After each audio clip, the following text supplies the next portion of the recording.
Bienvenidos de vuelta. Durante este curso vamos a realizar el estudio de los sistemas discretos primordialmente desde dos grandes perspectivas. La primera, que corresponde al análisis en el dominio directo, es la que utiliza las herramientas que conocimos la semana pasada, que son la respuesta al impulso y la convolución. En la literatura y en los libros de texto a esta perspectiva se le suele llamar análisis en el dominio del tiempo, por cuestiones de tradición. Sin embargo, en este curso y para mayor generalidad, usaremos dominio directo. La segunda perspectiva, que corresponde al análisis en el dominio transformado o dominio de la frecuencia, es la que vamos a conocer en el transcurso de esta semana. El análisis de sistemas en el dominio transformado es una de las herramientas más populares y potentes en la teoría de señales y sistemas, y a continuación vamos a sentar las bases teóricas para su comprensión. Vamos a comenzar por explicar lo que es respuesta en frecuencia. Para esto vamos a analizar cómo se comportan los sistemas LTI cuando la entrada es una señal exponencial compleja.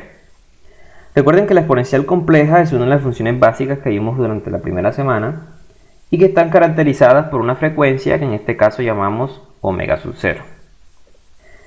Entonces, para los sistemas LTI es demostrar que si la entrada al sistema es una exponencial compleja, entonces la salida y de n será la misma exponencial compleja multiplicada por una función compleja evaluada en omega sub 0.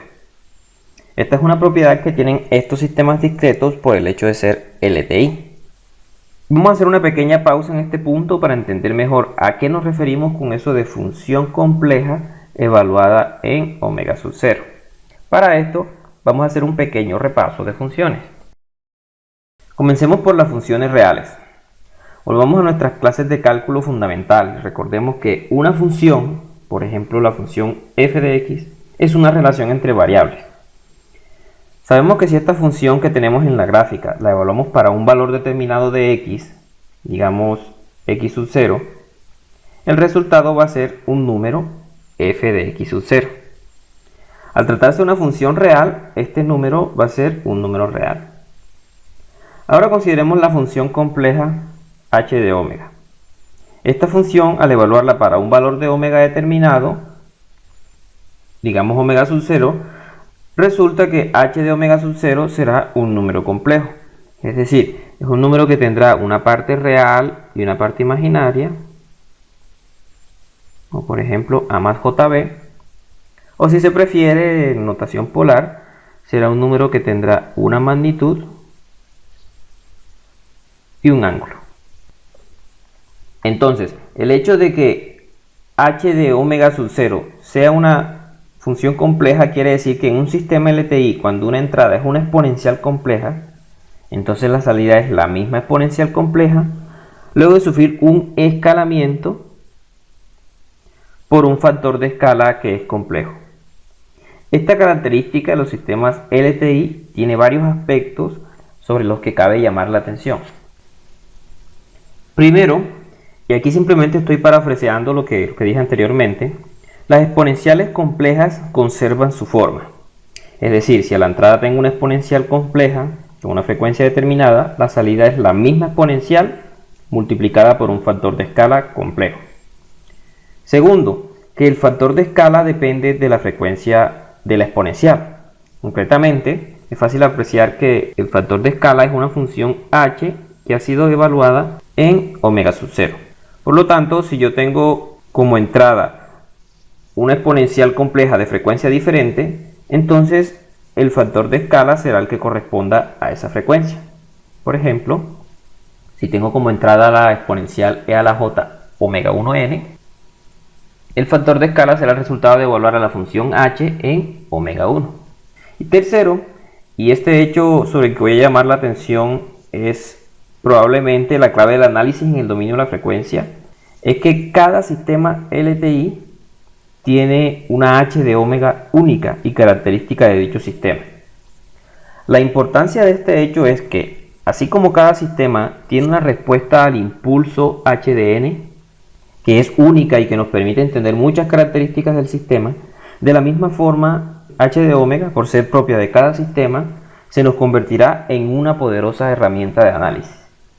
Una consecuencia directa de este hecho y que es de fundamental importancia es que si conocemos el h de omega de un sistema, entonces podemos calcular la salida de ese sistema a cualquier entrada exponencial compleja. Pero en este punto cabe hacernos dos preguntas. Primero, ¿cómo demostramos que efectivamente los sistemas LTI tienen esta propiedad? Y segundo, ¿cómo calculamos la h de omega característica de un sistema? Por suerte, estas dos cosas se determinan con facilidad y podemos matar estos dos pájaros de un solo tiro, como sigue. Consideremos un sistema LTI cuya entrada es una exponencial compleja y cuya respuesta al impulso es h de n. Por ser un sistema LTI, sabemos que la salida y de n se puede calcular a partir de la convolución entre la señal de entrada y la respuesta al impulso.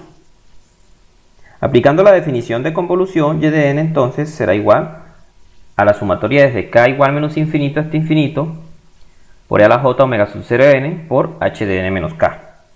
Como la suma es conmutativa, haciendo un cambio de variables, se pueden intercambiar los índices de la exponencial, el índice n, por los índices de la respuesta al impulso dentro de la convolución y nos queda esta expresión. Si desarrollamos esta expresión, observamos que el e a la j omega sub 0 n no depende de k y por lo tanto lo podemos sacar de la sumatoria, como ya hemos hecho aquí, y tenemos esta expresión. Si observamos bien, nos damos cuenta que esta parte que está aquí solo depende de la respuesta al impulso y de la frecuencia omega sub 0. Precisamente esta parte es la que corresponde a h de omega sub 0. Para el caso general, cuando tengamos una exponencial compleja de frecuencia arbitraria omega, esta expresión se convierte en h de omega. Hemos demostrado que efectivamente esto que está aquí es cierto y que h de omega se calcula mediante esta expresión.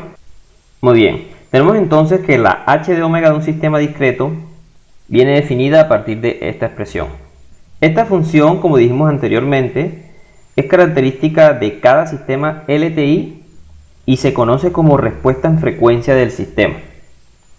Recordemos que h de omega es una función compleja de la variable omega, por lo tanto tiene una magnitud y una fase. A la magnitud de h de omega se le conoce como respuesta en magnitud del sistema y el ángulo o fase de h de omega se conoce como la respuesta en fase del sistema. Si bien esta expresión al principio puede resultar un poco intimidante, veremos que en realidad se trata de algo sencillo. Solo a manera de ejemplo vamos a determinar la respuesta en frecuencia de un sistema que ya conocemos. El sistema primera diferencia, que tiene como ecuación en diferencias y de n igual x de n menos x de n menos 1. Si reemplazamos la entrada por un impulso unitario para calcular la respuesta al impulso, tenemos que h de n será igual a delta de n menos delta de n menos 1. O en su forma vectorial, h es igual a este vector de dos elementos. Este 1 se corresponde al delta de n y este menos 1 se corresponde al menos delta de n menos 1. Bien, para hallar la respuesta en frecuencia de este sistema debemos evaluar a h en esta expresión. Vamos simplemente a reemplazar. Entonces, si reemplazamos los valores de h0 y h1, vemos que h de omega será igual a h0 por e a la j omega por 0 más h1 por e a la menos j omega por 1. Esto lo podemos simplificar sabiendo que h de 0 vale 1 y h de 1 vale menos 1 y llegamos a esta expresión. Efectivamente vemos de que h de omega es una función compleja igual a 1 menos e a la menos j omega. Les dejo a ustedes verificar que la magnitud y el ángulo de este número complejo vienen dados por estas expresiones.